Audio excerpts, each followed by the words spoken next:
Hello guys, welcome to my channel. आज के video में हम बात करने वाले हैं फिजिकल केमिस्ट्री के एटॉमिक स्ट्रक्चर के बारे में। ठीक है, तो आज हम इसके सारे फार्मूले डिस्कस करेंगे। सबसे पहला फार्मूला है,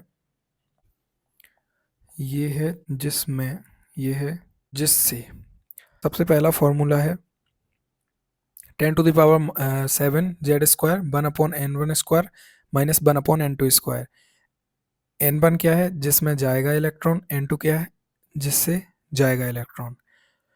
अगर आपको पूछा जाएगा कि मैक्सिमम एनर्जी कब मिलेगी, तो जाहिर सी बात है कि मैक्सिमम एनर्जी के लिए मिनिमम वेवलेंथ चाहिए होगी, और मिनिमम वेवलेंथ के लिए n2 की वैल्यू जो है वो आपको इनफाइनाइट रखनी पड़ेगी।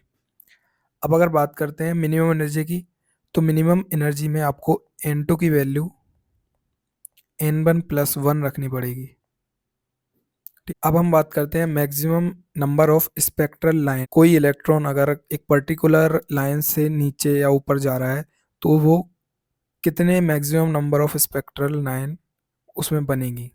जैसे कि ये है, अगर कोई इलेक्ट्रॉन यहाँ पे है, अब वो यहाँ से नीचे जा रहा है, तो कितने मैक्सिमम इसके ये लाइंस बनेगी। तो उसके लिए फॉर्मूला क्या है? n2 minus n1, n2 minus n1 plus 1/2। ये आपको याद रख लेना है, maximum number of spectral line. फिर आते हैं फॉर्मूला, बोर एटॉमिक मॉडल जो होता है वो किसके लिए होता है? तो वो होता है, बोर का जो एटॉमिक मॉडल था वो हाइड्रोजन या हाइड्रोजन लाइक एटम्स के लिए होता है, जैसे कि लिथियम 2+, मतलब हाइड्रोजन हो या तो हाइड्रोजन जैसा हो। अब अगर एंगुलर मोमेंटम के लिए फॉर्मूला देखा जाए कि इलेक्ट्रॉन जो है उसका एंगुलर मोमेंटम क्या होगा, तो उसके लिए फॉर्मूला आपको याद रख लेना है। एंगुलर मोमेंटम हम जानते हैं mv/r, ये हो जाएगा NH/2π। इस चीज़ को आपको याद रख लेना है, काफ़ी क्वेश्चन आएंगे इस पे। रेडियस का फॉर्मूला आपको याद रख लेना है 0.53 इंटू n² अपॉन z, और रेडियस आएगी एंगस्ट्रॉम में। भर भर के क्वेश्चन आपको PYQ में मिल जाएंगे इससे। रेडियस के बाद बात करते हैं हम वेलोसिटी। ठीक, वेलोसिटी का क्या होगा? 2.18 इंटू 10⁻6 z/n, ये आएगी मीटर पर सेकेंड में। ठीक है, अब बात करते हैं हम एनर्जी। तो एनर्जी क्या होगी? -13.6 इंटू z² अपॉन n²। हमने देखा था वेलोसिटी में था z/n, और हम जानते हैं कि एनर्जी बराबर होता है हाफ mv²। तो v का स्क्वायर करना पड़ेगा, यानी z²अपॉन n² करना पड़ेगा, और ये एनर्जी आएगी किसमें? इलेक्ट्रॉन वोल्ट पर एटम। ठीक, अगर ये एनर्जी हमें इलेक्ट्रॉन वोल्ट की जगह जूल में चाहिए, तो उसके लिए एक फॉर्मूला है। एनर्जी की हमें यहाँ पे वैल्यू रखनी पड़ेगी -2.18 इंटू 10⁻⁻18 z²अपॉन n²। ये किस में आ जाएगी? जूल पर एटम। यहाँ पे 18 है, यहाँ पे 18 है, ऐसे आप इसको याद कर सकते हैं। अब बात करते हैं हम डुअल नेचर की। डुअल नेचर में हमें लैम्डा का फॉर्मूला याद रख लेना है। ये फॉर्मूला फिजिक्स में भी काम में आता है। h/mb, h/p लिख सकते हैं हम इसको। h/p को हम लिख सकते हैं 2me, इसको लिख सकते हैं 2m/q इंटू वी। ठीक, ये आपको याद रख लेना है। और इसी में अगर स्पेशल केस देखा जाए इलेक्ट्रॉन के लिए, तो इसका हो जाता है 12.27/√v एंगस्ट्रॉम। अब आते हैं हाइजेनबर्ग अनसर्टेनिटी प्रिंसिपल, यानी कि जो इलेक्ट्रॉन है उसकी अनसर्टेनिटी रहती है, तो उसके लिए आपको फॉर्मूला रख लेना है, याद रख लेना है, क्योंकि इससे काफ़ी क्वेश्चन देखने को मिलते हैं। del x into del p greater than equal to h/4π। हमें याद रख लेना है कि एंगुलर मोमेंटम में नीचे 2 था, बट यहाँ पे 4 है। ठीक है, हाइजेनबर्ग है जो h, हमें 4 जैसा लग रहा है।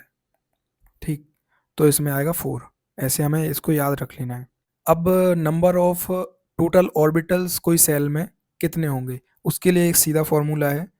अगर नंबर ऑफ टोटल ऑर्बिटल जो है सेल में NO है, तो उसका नंबर आ जाएगा n²। अब बात करते हैं एंगुलर मोमेंटम के लिए क्या फॉर्मूला होगा। तो एंगुलर मोमेंटम के लिए फॉर्मूला होगा क्या, √L+1 इंटू h/2 पाई। ये आपको फॉर्मूला याद रख लेना है। अब बात करते हैं एनर्जी ऑफ ऑर्बिटल के लिए। किसी भी ऑर्बिटल की एनर्जी कैसे आप निकालेंगे, तो उसके लिए फॉर्मूला होता है n+l। ठीक, l होता है शेल नंबर, n होता है ऑर्बिट नंबर। अब बात करते हैं अफबाउ प्रिंसिपल क्या होता है। तो अफबाउ प्रिंसिपल कहता है कि जो इलेक्ट्रॉन है वो इंक्रीजिंग एनर्जी ऑफ ऑर्बिटल में भरे जाएंगे। या अफबाउ प्रिंसिपल कहता है जिसकी n+l की वैल्यू ज़्यादा होगी उसमें इलेक्ट्रॉन लास्ट में जाएगा। दूसरा है पाउली पाउली एक्सक्लूजन लॉ। ये क्या कहता है कि दो इलेक्ट्रॉन का कभी भी चारों क्वांटम नंबर सेम नहीं हो सकते। अब बात करते हैं हुंड रूल। हुंड रूल क्या है, हुंड रूल की एक ट्रिक है,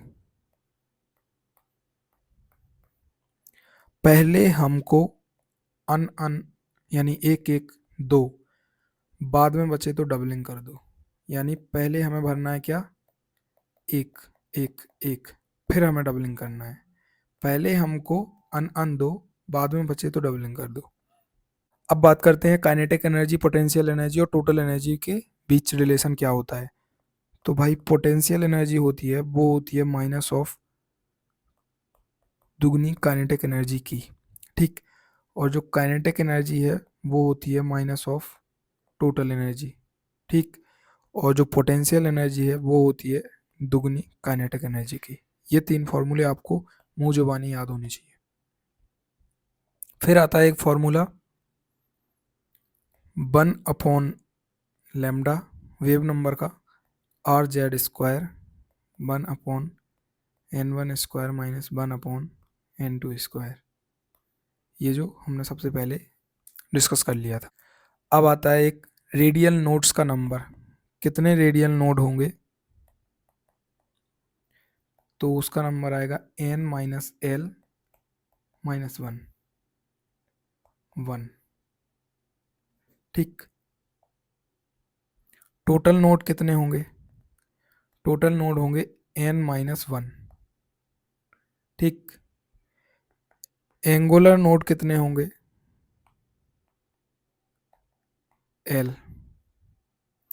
इस तरह से हमने सारे फॉर्मूले डिस्कस कर लिए। अब हम पी वाई क्यू डिस्कस करेंगे नेक्स्ट वीडियो में।